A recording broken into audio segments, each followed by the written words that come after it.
anggota tubuh itu makmum. Nah, makmum mesti mengikuti imamnya. Imam pasti akan menjadi contoh yang diikuti oleh makmumnya. Kalau dalam perumpamaan lain, ulama membahasakan hati itu seperti raja. Hati atau jiwa itu seperti raja. Maka anggota tubuh itu laksana rakyat. Rakyat itu tergantung mengikuti rajanya. Apa kata raja? Bisa diartikan raja itu pemerintah. Apa kata pemerintahnya, rajanya, rakyat ikut komando raja. Baik buruknya rakyat tergantung komando baik buruknya pemerintah atau rajanya. Maksud dari perkataan ini adalah apa yang muncul di dalam lahiriah itu menjadi petunjuk dari batiniah. Dalam kaidah lain, ulama membahasakan al-zahir tadullu alal batin. Anggota lahiriah itu menjadi petunjuk atas anggota batiniah. Apa yang ada di luar anggota tubuh itu petunjuk isi dalamnya. Ketika sesuatu itu ada di dalam, pasti akan muncul keluar. Sepandai apapun disimpan, pasti akan keluar juga, akan kelihatan juga.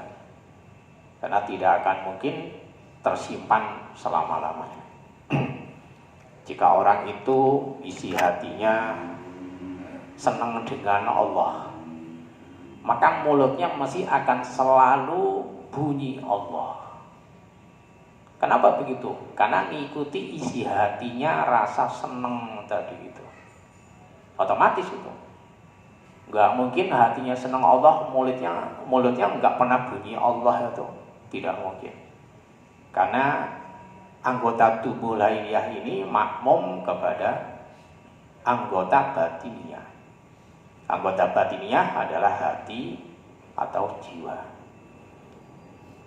Yaitu isinya mulut. Anggota tubuh itu yang mulut, ya telinga, ya mata, ya tangan, ya kaki, ya seluruh anggota tubuh manusia ini ikuti komando hati sama jiwa.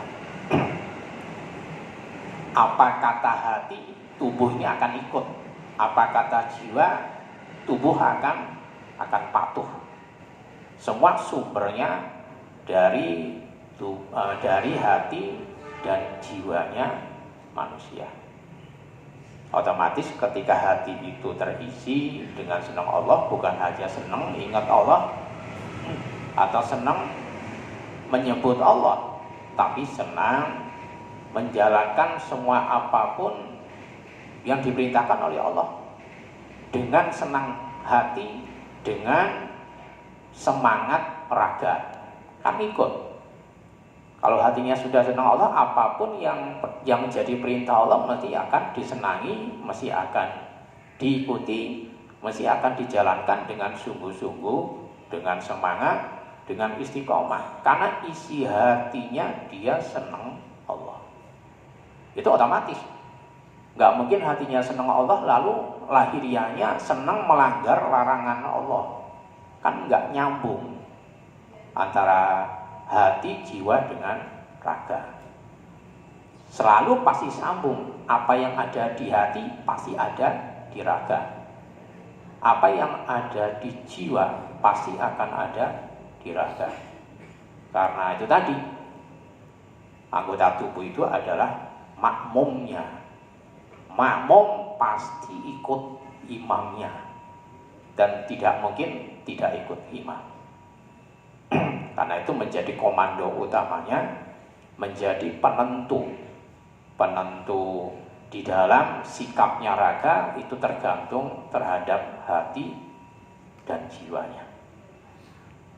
Maka otomatis raganya akan selalu mengikuti komando hatinya. Karena hatinya senang, otomatis raganya akan menjalankan dengan sungguh-sungguh perintah Allah itu.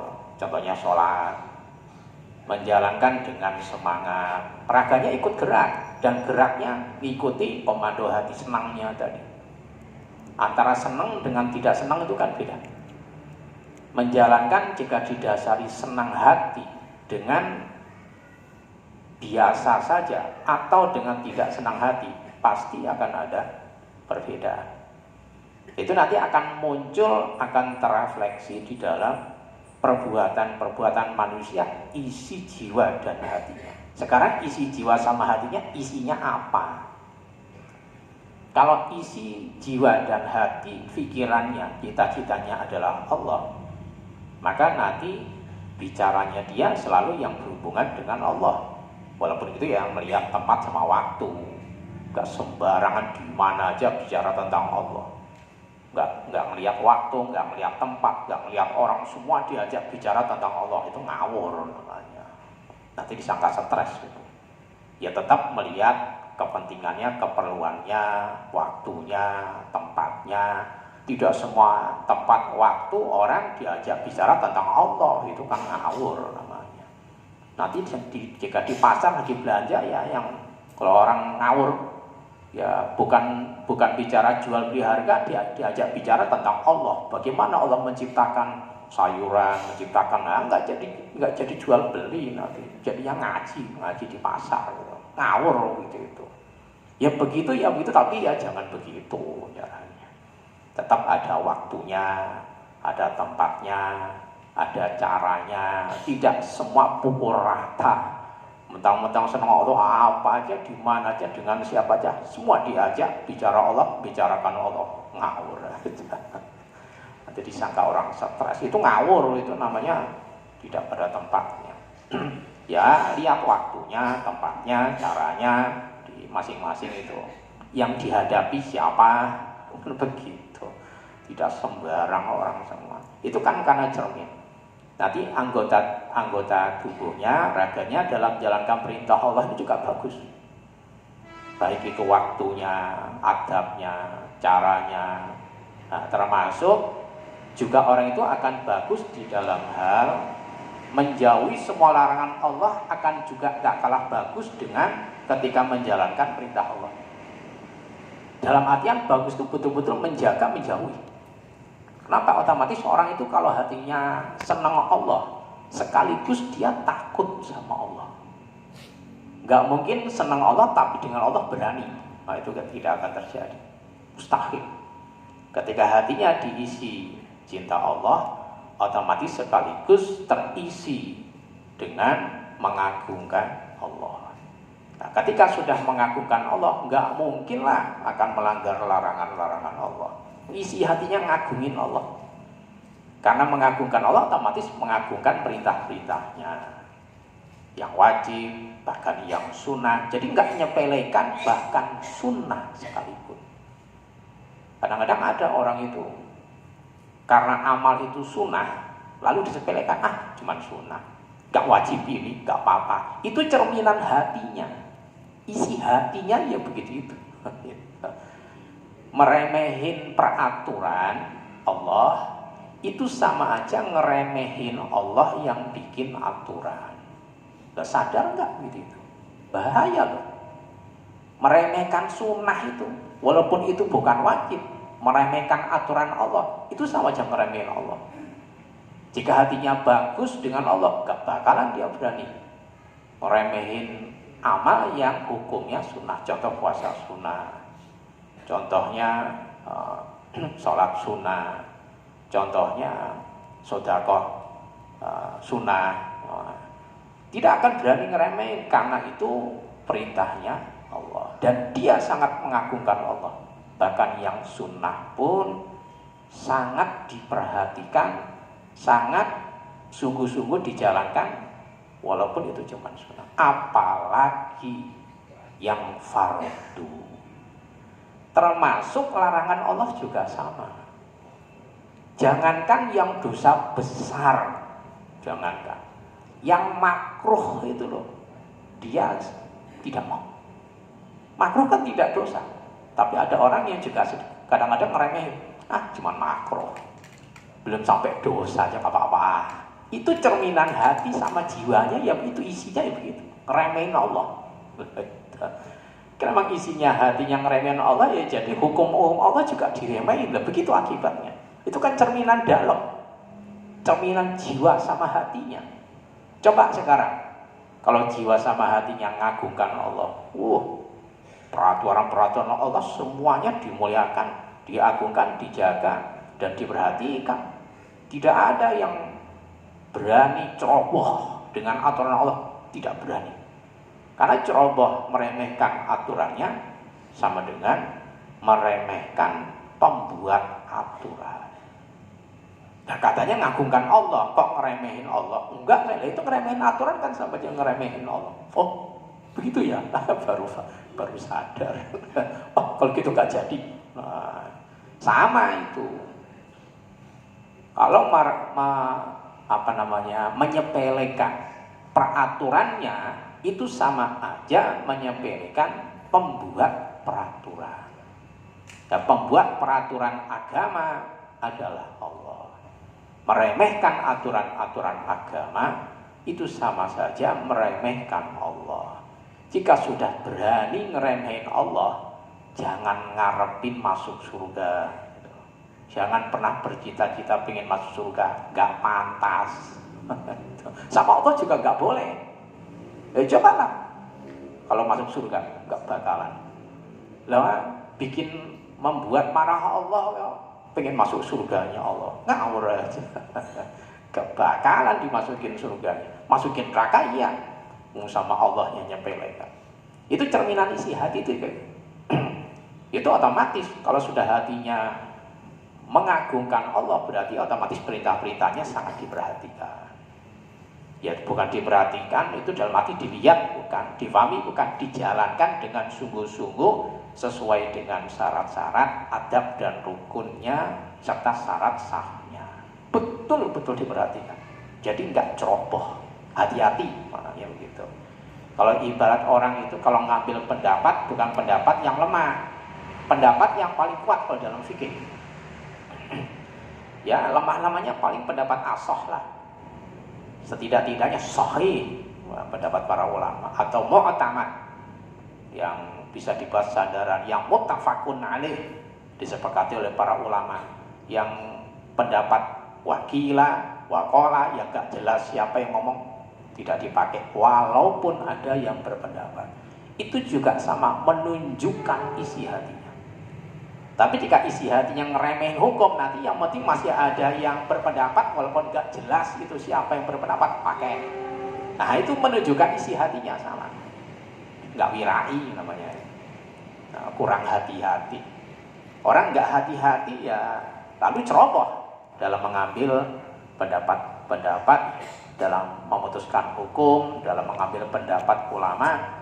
Jadi pendapat-pendapat yang diambil bukan pendapat yang sahih, yang mu'tamad, yang minimalnya asah lah.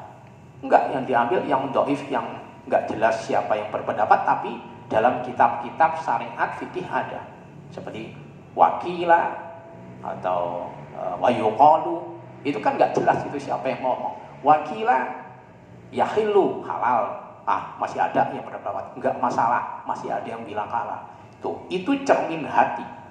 Coba jika hatinya wirainya tinggi, ngagungkannya kepada Allah tinggi, imannya tinggi, serba tinggi, pasti tidak akan ceroboh, tidak akan sembrono di dalam memutuskan hukum. Itu cerminan hati. Sebagai petunjuk bagi murid, apakah murid itu sudah berjalan di dalam menjalani perjalanan rohani dengan benar atau salah? Apakah sudah berjalan di jalan yang lurus atau jalan yang bengkok? Jangan sampai apa yang ada di hati dan jiwa, bekasnya itu tidak nampak, berbekas pada lahiriah. Itu namanya tertipu. Seperti orang yang ngaku atau merasa hatinya sudah senang Allah, harus diwaspadai, diuji, dikoreksi, dan dibuktikan supaya tidak tertipu dengan nafsunya gitu. Atau orang yang merasa sudah baik dan benar di dalam menjalankan agama, coba koreksi, lalu uji, lalu buktikan. Ada nggak bekas lahiriahnya dari perasaan batiniah atau pengakuan-pengakuan batiniah tadi? Kalau bekasnya lahiriah tidak ada, bahkan tidak sesuai dengan pengakuan dan perasaannya, berarti dia tertipu dengan hawa nafsunya. Itu untuk menjadi bahan ujian, untuk pengujian terhadap diri sendiri. Contohnya begini, karena orang itu sudah belajar zikir terus merasa dia sudah orang yang bisa zikir. Coba tes, memang betul-betul sudah zikir, bekasnya ada nggak di lahiriah? Jika orang itu memang mengaku sudah ahli zikir, sudah bisa zikir, minimalnya dalam melihat ciptaan Allah apapun, dia nggak pernah lupa Allah. Sedetik pun nggak pernah lupa. Nah, jika dia kenyataannya belum begitu, itu cuma merasa sudah ahli zikir, merasa sudah bisa zikir, padahal belum sama sekali. Nah, contohnya begitu. Jadi nggak cocok dengan kenyataannya. Apalagi jika ada orang yang berani merasa atau ngaku sudah cinta Allah di hatinya. Buktinya ada nggak bekas secara lahiriahnya?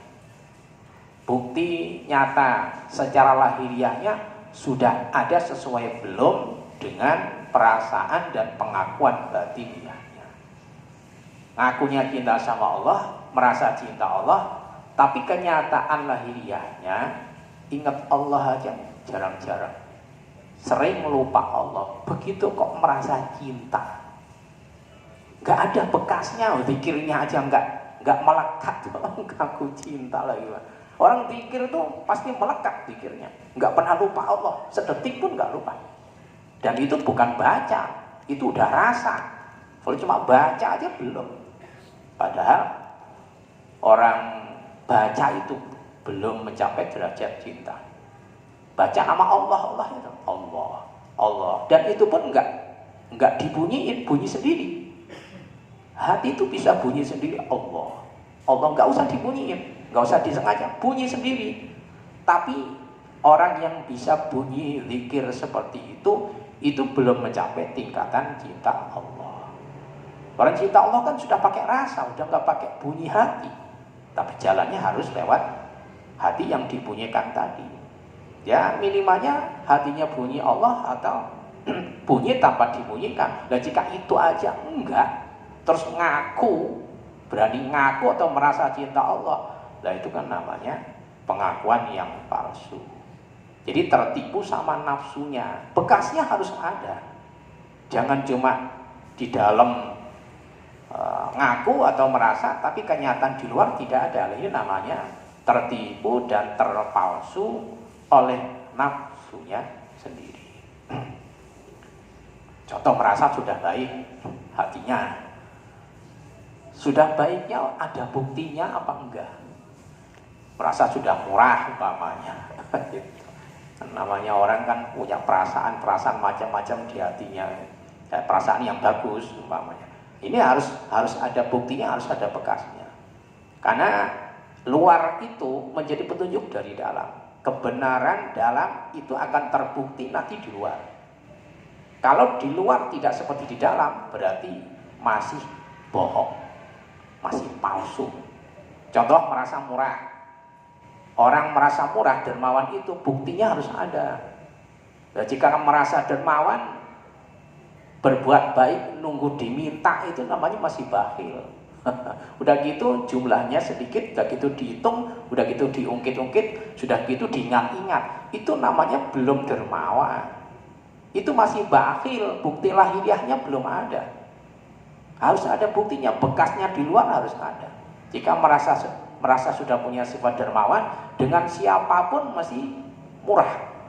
Tenaganya, hartanya, waktunya, ilmunya. Jadi nggak ada imbalan. akan berbagi dengan siapapun tanpa kecuali, dimanapun kapanpun, nggak ada hitungannya. Itu kalau sudah merasa dermawan, bekasnya harus ada kayak gitu. Nah, jika nggak ada bekasnya secara lahiriah, itu namanya pengakuan palsu, perasaan palsu, tertipu, terpalsu, hawa nafsu. Nah, itu untuk menjadi bahan koreksi, bahan untuk menguji diri kita. Sudah sesuai enggak apa yang ada di dalam kita ini dengan yang di luar kita? Kenyataannya dengan pengakuannya sudah sesuai apa belum? Supaya itu tadi tidak tertipu dengan nafsu atau tidak tertipu dengan syaitan. Namanya orang dermawan itu ya segala-galanya, bukan cuma hartanya aja. Ya, tenaganya murah untuk kebaikan. Namanya dermawan itu untuk beramal, jadi tanpa ada pamrih di dalamnya, lillahi ta'ala. Dan itu nggak dihitung, nggak ada hitungannya, dan tidak dijumlah. Berapapun, kapanpun, dalam keadaan luas, keadaan sempit, tetap selalu berbuat kebaikan apapun yang dia bisa, tanpa diminta, tanpa disuruh, dengan sukarela, dengan senang hati, dengan ikhlas hati, dan tidak pernah dia merasa. Baru jika betul dermawan. Kan nyatanya belum begitu, berarti masih bohong. Jadi dibohongi nafsunya sendiri. Nah, contoh lagi, orang yang merasa sudah tauhid kepada Allah, harus ada bekasnya, harus ada buktinya. Namanya udah merasa, apalagi berani ngaku. Jika nggak ada bekas kenyataannya, nanti palsu itu namanya, nggak sesuai antara dalam dengan luarnya. Maksudnya berbahayanya itu nanti kalau luar dengan dalam tidak sesuai, kita termasuk golongan orang-orang munafik. Karena munafik itu antara dalam dengan luar tidak ada kesesuaian. Yang ada pertentangan, perlawanan antara dalam dengan luar. Ngakunya tauhid, tapi ternyata yang masih dituhankan bukan cuman Allah doang, masih banyak yang dituhankan di dalam hatinya. Masih banyak yang diagungkan di dalam hatinya. Walaupun cara lahiriah dia tetap sholat, tapi di hatinya tuh masih selain Allah tuh masih dianggap agung, masih dianggap hebat, masih dianggap luar biasa, masih menganggap harta itu luar biasa, kedudukan luar biasa, manusia itu luar biasa, pangkat itu luar biasa, ketenaran itu luar biasa, dunia seisinya luar biasa. Jika begitu kan namanya masih bohong tauhidnya kepada Allah. Jika sudah betul-betul hanya Allah Tuhannya, hanya Allah yang maha luar biasa, lainnya Allah kecil. Yang maha agung di dalam hatinya hanya Allah. Itu harus ada bekasnya. Nanti kalau dia punya apapun, ngerjain apapun, gak dianggap besar urusan apapun. Yang agung, yang hebat hanya Allah. Lainnya selain Allah kecil semua, dan bekasnya harus ada. Contohnya ketika dia kehilangan sesuatu, biasa-biasa aja. Karena selain Allah tuh gak ada yang luar biasa. Nah, itu ada bekasnya, ada buktinya. Ya, cuma kehilangan duit sedikit aja, kehilangan kerjaan udah stres, depresi. Dikasih sakit dikit aja udah ngeluh, udah perasaannya nggak pernah dapat nikmat. Lah katanya yang agung Allah. Bekasnya mana? Kok nggak ada bekasnya sama sekali? Nggak berbekas gitu. Karena di mulutnya masih ngeluh, di hatinya masih merasa sedih, merasa susah. Itu namanya nggak berbekas. Pengakuannya nggak sesuai dengan kenyataannya. Nah itu nanti jadinya munafik. Nah, munafik itu berbahaya.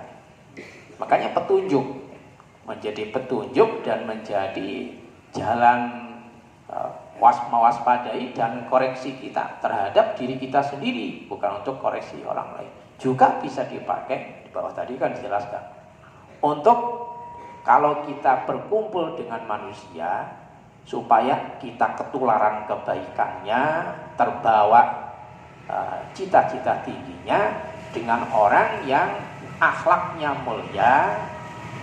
Akhlaknya mulia itu petunjuk hatinya mulia. Nanti tingkah lakunya juga mulia. Nah, kelihatan dari lahiriahnya, karena luar ini petunjuk dari dalam. Ketika kita kumpul dengan orang ahli kebaikan, karena ada tanda-tanda kebaikan lahiriahnya, otomatis cepat atau lambat akan menjadi orang baik, ketularan, termotivasi, ketularan itu dengan orang baik yang selalu ada di sekeliling kita. Jika kita kumpul sama-sama murid, sama-sama pengen ke Allah, itu nanti akan termotivasi. Tahu dari mana? Dari akhlaknya.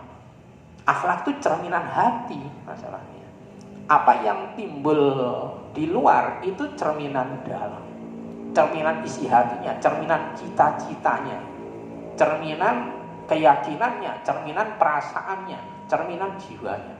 Apa yang ada di luar. Kalau di dalam hatinya dia betul-betul hanya Allah yang diagungkan, nanti luarnya juga begitu. Akan selalu mengagungkan apapun yang berhubungan dengan Allah, yang berhubungan dengan agama, yang berhubungan dengan akhirat. Kebalikannya, jika orang itu selalu ngeremehin agama, ngeremehin akhirat, ngeremehin ilmu, ngeremehin amal soleh, ngeremehin hukum-hukum Allah, itu udah nggak bisa dijadikan teman, berbahaya, ketularan. Nah, dari akhlak lahiriah itu tadi, nah, cepat atau lambat pasti akan muncul apa yang ada di dalam itu. Nularnya kebaikan itu lebih sulit dan lebih lama dibanding nularnya keburukan. Kalau kita dekat sama orang baik, maksudnya orang yang takwa, orangnya akhlaknya mulia, selalu patuh hukum agama, selalu tidak mau menyepelekan urusan-urusan akhirat, urusan agama, urusan iman, selalu mengedepankan amal soleh, selalu mengutamakan perintah-perintah Allah, selalu sangat menghindari larangan-larangan Allah. Itu kalau kita dekat sama orang kayak begitu tuh, ketularannya lama. Tapi lama-lama bisa nular. Cuma lama, lebih cepat ketularan jika dekat dengan orang-orang yang buruk akhlaknya. Ibarat kalau peribahasa itu, jadi kalau orang kalau buah yang busuk dicampur dengan buah yang tidak busuk, maka yang tidak busuk akan segera menjadi busuk karena tertular kebusukannya tadi, cepat nularnya. Tapi jika kebaikan itu ternularnya, mempengaruhinya lama. Kenapa begitu? Karena nafsu itu tidak suka dengan kebaikan. Makanya kalau dekat sama orang baik, kadang-kadang nggak bertambah-tambah kebaiknya, malah kadang turun atau surut kebaikannya. Tapi jika berdekatan sama orang yang buruk akhlaknya, bentar aja akan kebawa keburukannya. Nularnya keburukan jauh lebih cepat. Merusak itu akan lebih mudah, lebih cepat daripada memperbaiki. Maka itu menjadi jalan. Jika dekat sama orang yang dekat Allah, cepat atau lambat akan ikut terbawa dekat dengan Allah. Walaupun sebetulnya lama. Tapi jika dekat sama orang yang senang maksiat, senang ngumbar nafsu, bentar aja langsung, nggak usah hitungan tahun, harian aja langsung ketularan. Coba dekat sama orang-orang yang ahli mikir, ahli taat, ahli ilmu, ahli nahan nafsu, kumpul bertahun-tahun aja masih nggak terpengaruh.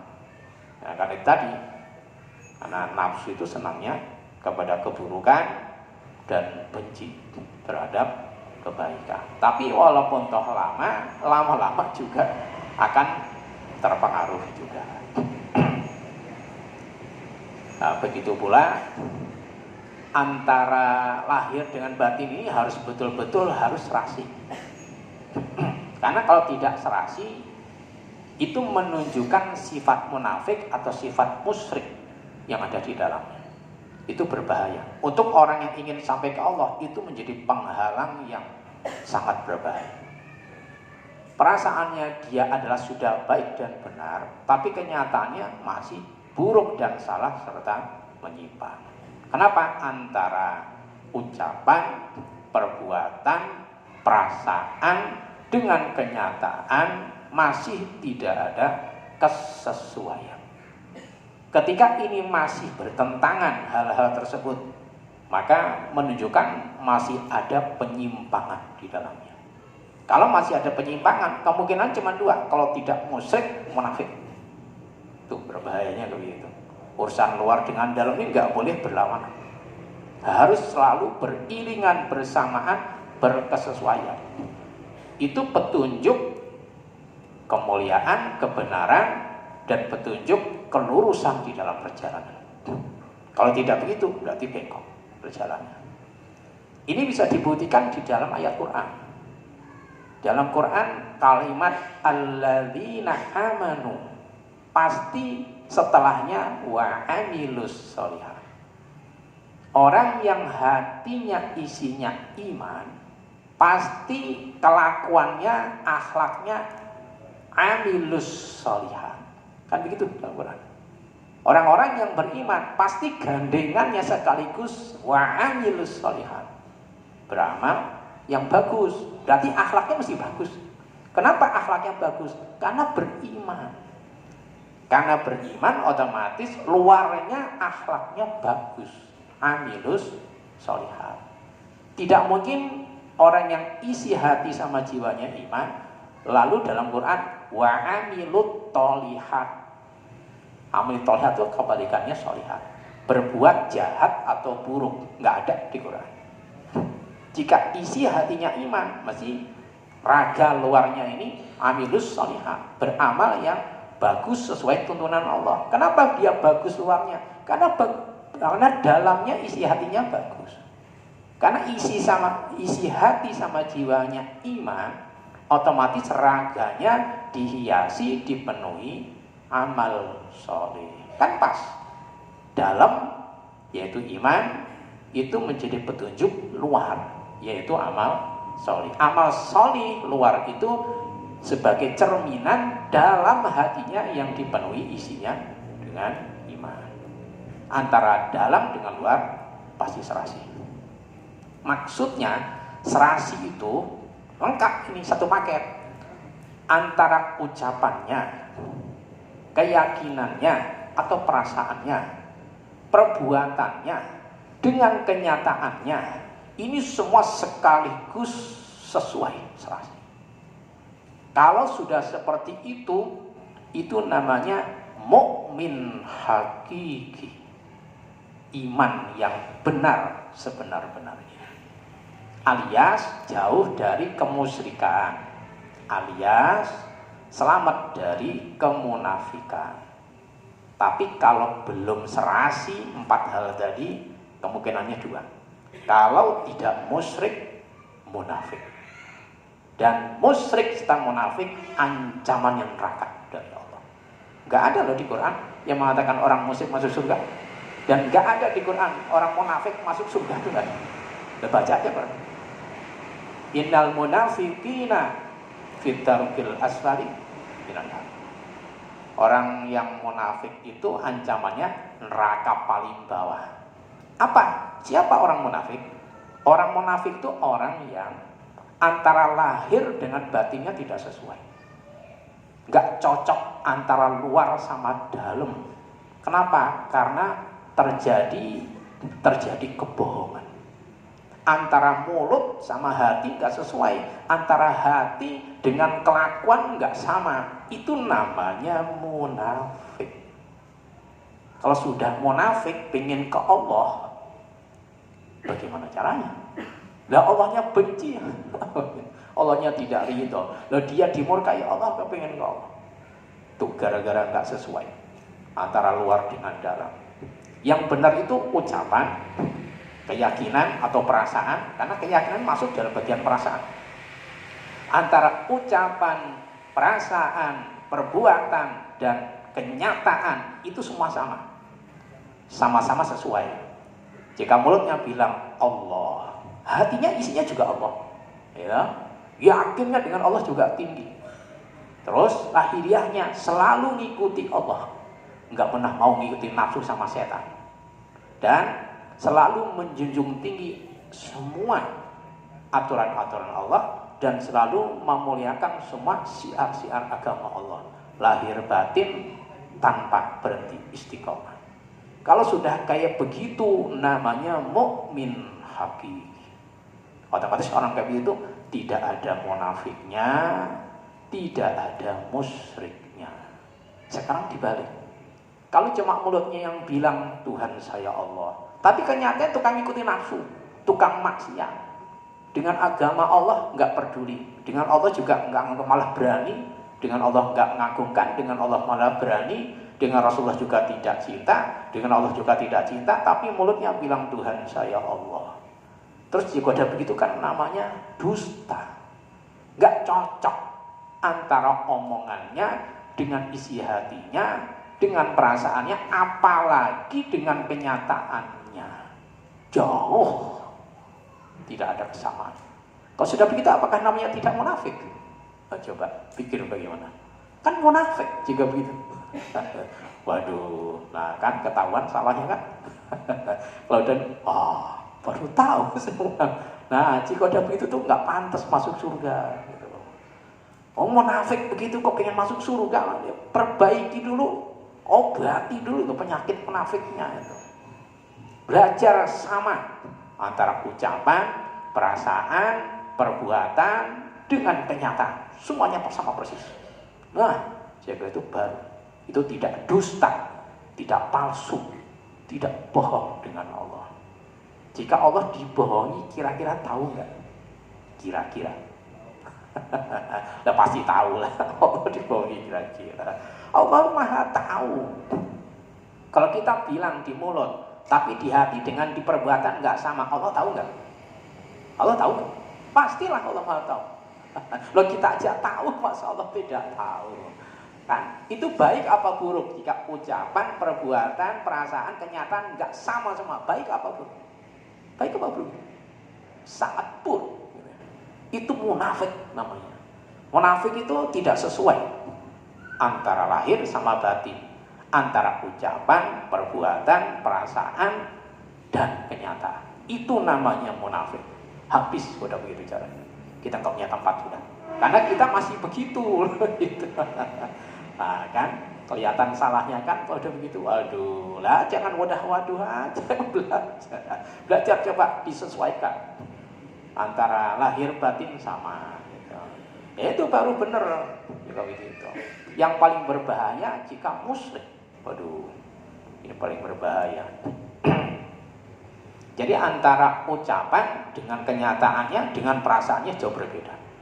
Ngaku Tuhannya Allah, tapi kenyataannya masih nuhankan nafsu. Musyrik kan? Musyrik kan? Musyrik belum begitu. Waduh, waduh lagi. Waduh, jauh dong dari surga. Baru tahu emangnya. Wah, jauh dari mana-mana itu. Jadi harus pas. Lahir batin harus sesuai. Mulutnya ngaku Allah, lahiriahnya nyembah Allah, batiniahnya juga selalu ngagungkan Allah. Jadi nggak ada unsur kemusyrikan cara batinnya.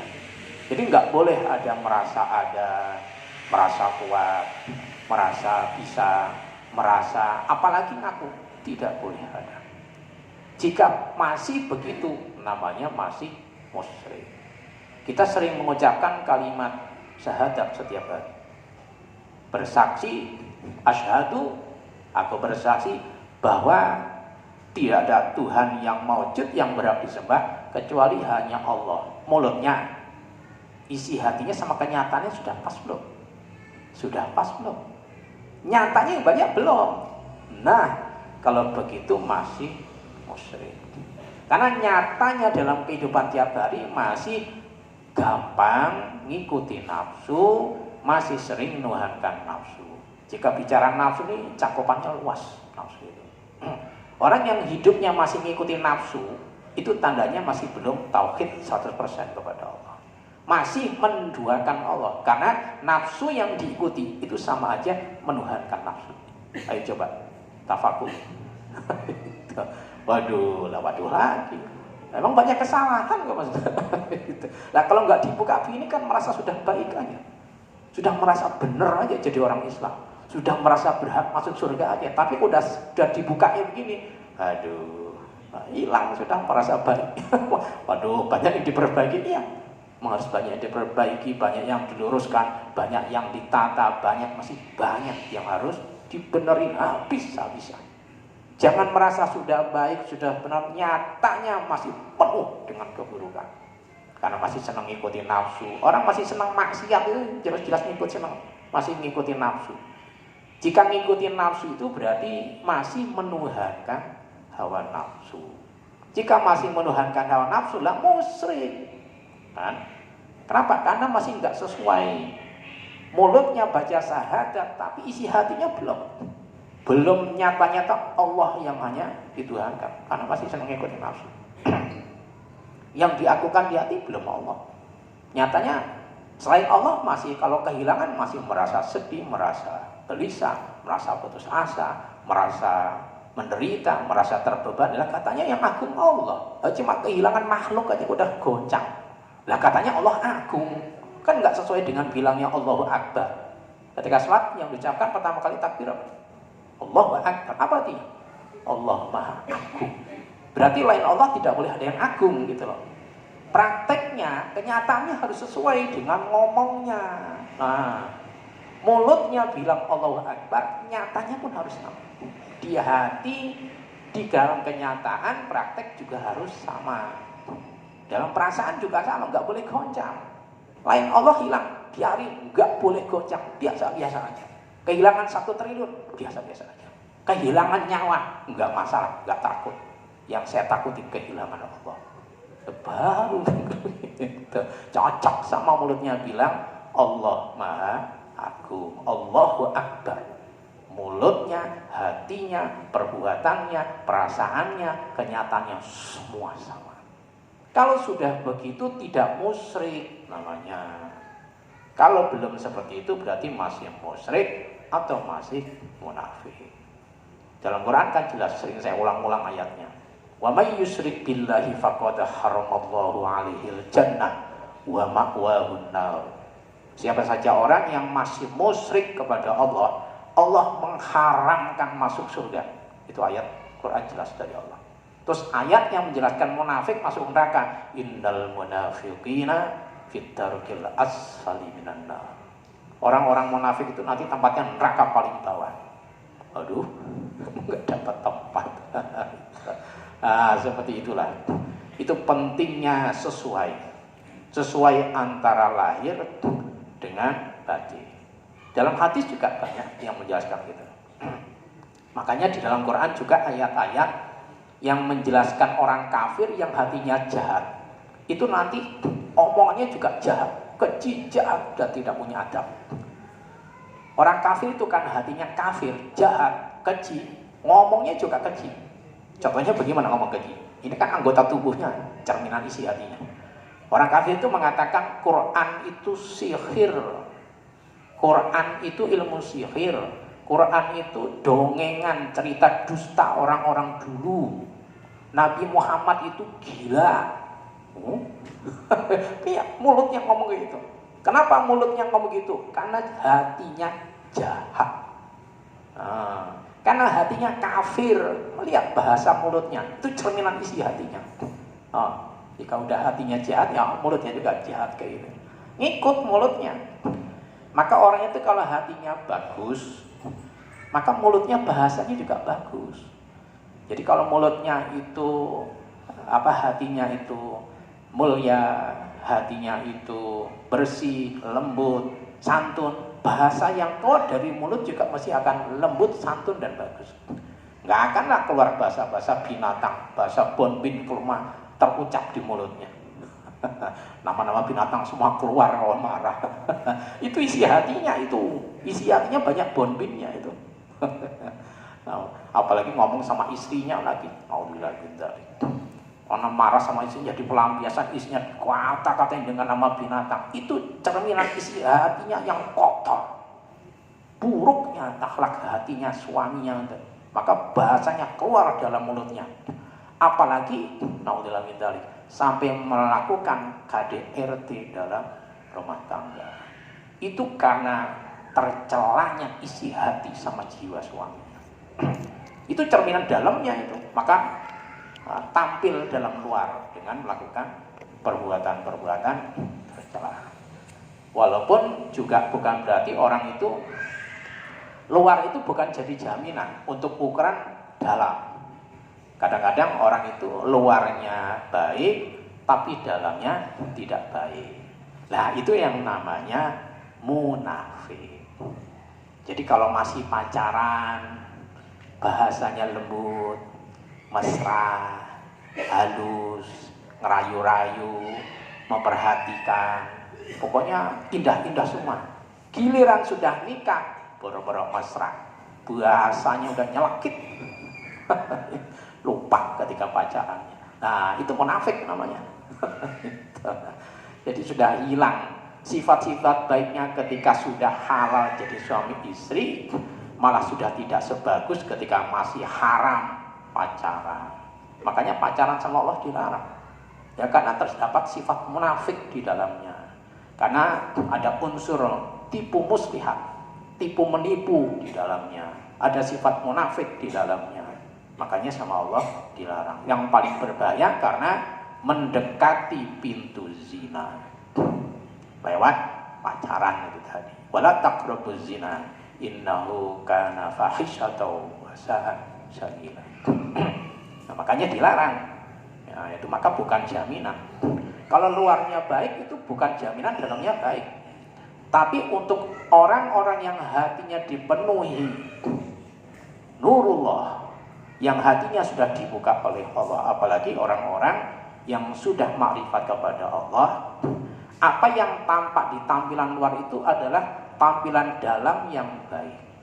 Jadi tidak ada palsu memalsu, tidak ada pura-pura, itu tidak ada. Sifat palsu, memalsu, sifat pura-pura, sifat yang tidak asli, antara dalam tidak sesuai dengan luar, luar tidak sesuai dengan dalam, itu karena belum bersihnya hati, belum terisinya hati dengan takwa Allah. Nah, karena masih banyak celah nafsu di dalam. Maka terus akhirnya kebaikannya tidak asli, hanya pura-pura, pura-pura baik, pura-pura ramah, pura-pura murah, pura-pura, pokoknya serba pura-pura. Kayak orang main film itu kan, pura-pura pasti. Orang main film, main sandiwara, pura-pura kan. Ya begitu tuh. Hatinya orang juga masih munafik ya, pura-pura. Tapi jika hatinya baik betul, pasti luarnya tidak akan pura-pura. Jadi yang tahu cuma Allah dan orang yang bersangkutan itu. Sama kayak jika orang itu datang ke tempat keramaian, ke tempat belanja, terus di situ ada satpamnya atau ada penjaganya, disambut dengan selamat pagi, silahkan. Itu memang dia kalau di rumah ngomongnya begitu tuh sama tetangga, sama keluarga. Nggak pernah. Itu kan tuntutan pekerjaan. Sama kayak bintang film, tuntutan peran, tuntutan acting gitu. Jadi pura-pura jadi ustadz, pura-pura jadi orang baik, pura-pura jadi orang murah. Padahal kan tuntutan skenario dari sutradara. Itu dalam kehidupan asli nyatanya tidak kayak itu, jauh berlawanan. Itu namanya munafik. Nah, jika kita antara luar sama dalam masih enggak sama, berarti kita masih ada sifat munafik di hadapan Allah atau di sisi manusia. Maka kita wajib belajar untuk sama antara luar dengan dalam, supaya tidak masuk dalam golongan orang-orang musyrik dan tidak masuk dalam golongan orang munafik yang diharamkan Allah untuk bisa masuk ke hadirat Allah. Disitulah perang dengan nafsu. Dipaksa, dilatih, dibiasakan antara yang diucapkan harus sama dengan yang dilakukan. Tidak boleh berbeda. Karena Allah marah kalau berbeda. Kabura maktan indallahi an taqulu ma la taf'alun. Allah sangat marah besar ketika kalian bicara tapi tidak sesuai dengan yang kalian lakukan. Kabura maktan indallahi an taqulu ma la taf'alun. Kalian berkata tapi kalian tidak melakukan apa yang kalian katakan. Jadi mulut sama perbuatannya jauh berbeda. Mulut dengan kenyataannya berlawanan. Itu Allah marah manusia. Orang yang berilmu yang tidak mengamalkan ilmunya itu termasuk yang membuat Allah marah. Ini tidak mungkinlah orang yang dapat kemarahan Allah tapi ingin masuk ke hadirat Allah. Masuk surga aja nggak boleh. Masuk ke hadirat Allah mustahil. Nah, di situ yang perlu diwaspadai. Kita mewaspadai terutama diri kita sendiri, jangan sampai kita masih ada sifat munafik di dalamnya. Ada sifat musyrik di dalamnya. Ini yang menjadikan sebab orang tidak akan bisa naik derajatnya menjadi makrifat. Nafsu itu paling seneng sifat munafik, hobi. Pura-pura itu kesenangan nafsu. Di hadapan manusia loh pura-pura. Pura-pura baik, pura-pura ramah, pura-pura sopan. Nafsu itu paling seneng. Sementara hati paling benci dengan sifat kemunafikan. Makanya harus dilawan. Jangan dibiasakan pura-pura di dalam kebaikan. Asli baiknya, lahir batin. Asli benernya, lahir batin. Itu kalau sudah betul-betul menuhankan Allah lahir batin, maka akan otomatis kebaikannya lahir dan batin. Bekal paling bagus, paling manjur cuma takwa. Pada zawatu fa inna khairaz zati taqwa. Bekal paling bagus itu cuma takut Allah. Orang jika hatinya diisi dengan takut Allah, gak bakal berani pura-pura. Semua yang dia tampakkan asli, tidak ada yang palsu. Karena Allah, dia tahu, yakin 100% Allah tahu isi hatinya. Maka kalau dia pura-pura, gak berani. Karena itu akan menghalangi hubungan dia dengan Allah dan akan memutus bahkan hubungan dia kepada Allah, dan dia sangat takut terputus dari Allah. Itu cara koreksi orang belajar ke Allah itu kayak gitu. Mudah-mudahan kita dipisahkan oleh Allah. Wa ma istadilu wallahu a'lam.